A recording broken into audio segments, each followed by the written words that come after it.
துணை முதல்வர் உதயநிதி துணை முதல்வர் ஆறாருன்னா உதயநிதி வந்து தேர்தலில் நிற்கிறார், போட்டி போடுறாரு. சேப்பாக்கம் திருவள்ளிக்கேணியில் போட்டி போடுறாரு. 1.5 லட்சம் மக்கள் அவரை வாக்கு போட்டு சட்டமன்ற உறுப்பினர் ஆக்குறாங்க. அதற்கு பிறகு அமைச்சர் ஆகிறாரு. அவர் செயல்பாடை பார்த்து துணை முதலமைச்சராக கொடுத்துருக்காங்க. ஸ்டெப் பை ஸ்டெப்பாக தான் வர முடியும். ஓகே. அப்போ இவருடைய அதாவது இப்போ அந்த தென் சென்னை மேற்கு மாவட்டத்திலேயே கட்சிக்கு அந்த மன்றத்திலிருந்து இருப்பாங்கல்ல, அவங்களுடைய நிலைமை என்ன கேட்க வேண்டியதாக இருக்குது. அவங்க மன்றத்துலேருந்து போக்கிரி மன்றமாக வச்சுருப்பான், இல்லாட்டி சச்சின் மன்றமாக இருக்கும். அதுலேருந்து போஸ்ட் ஓட்டிகிட்டு இருப்பான், அதுலேருந்து எல்லா வேலையும் பார்த்துட்டு இருப்பான்.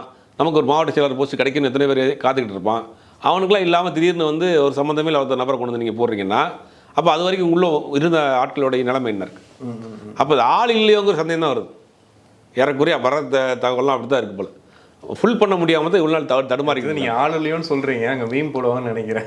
டக்குனு மாஸ்டர் பேசுகிற டைலாக் கூட பேச போகிறாங்க. போட்டு நம்ம நடக்கிறதான் சொல்கிறோம். ஒரு கட்சியினுடைய கட்சி ஆட்சிக்கு வர போகிறீங்க 10 மாதத்துலன்றீங்க. ஒரு எந்த அரசியல் அனுபவம் இல்லாத ஒரு தென் சென்னையில் சென்னை மாதிரியான முக்கியமான இடத்துல திமுக ரொம்ப ஸ்ட்ராங்காக இருக்கிற இடத்துல ஒரு மாவட்ட செயலர் போடுறீங்க.